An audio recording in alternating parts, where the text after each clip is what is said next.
Hey folks, Hal Shurtleff with Camp Constitution, and beautiful late May of 2017. Perfect day, one of the nicest days I've experienced in quite a while. And you were looking at the Daniel Boone Homestead in Birdsboro, Pennsylvania in Berks County. Oh, it's about an hour east of Lancaster. And the original place was a log cabin. It was built by Daniel's parents in 1730, and he was born. So this is probably the spot here. And then they sold the land. They moved to North Carolina, and the owners after that, of course, expanded, and by the late 1790s built what you see here.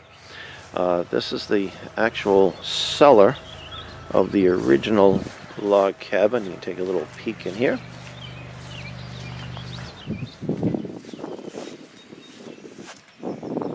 And Daniel Boone was quite an interesting character. He's known to be a great hunter and also an explorer and a settler. His family moved to North Carolina, and then he eventually went out to Kentucky, where he settled the town known as Boonesboro.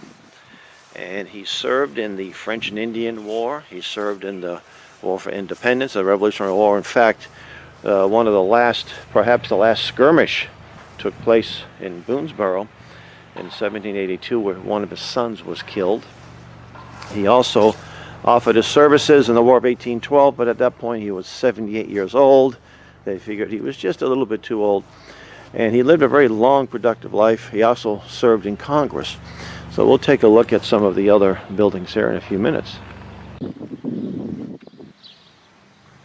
And here is the blacksmith shop. Now this shop was not from this property, but it was built in 1769, and Daniel Boone's dad was a blacksmith. That was his trade.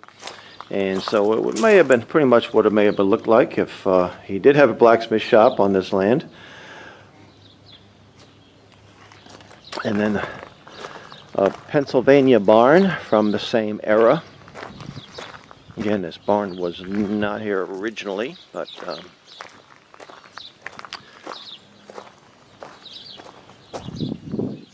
and you know it's a barn because I can smell the horse manure. But it's a beautiful location. There's other things to see here, and there's a picnic ground, and groups use it on a regular basis. So I definitely recommend a visit to the Boone Homestead, and it's very inexpensive to visit as well. There's a $3 fee and for a walking tour, and then a $7 fee for a guided tour and group rates and all the good stuff. So please check it out and learn more about this great man, Daniel Boone.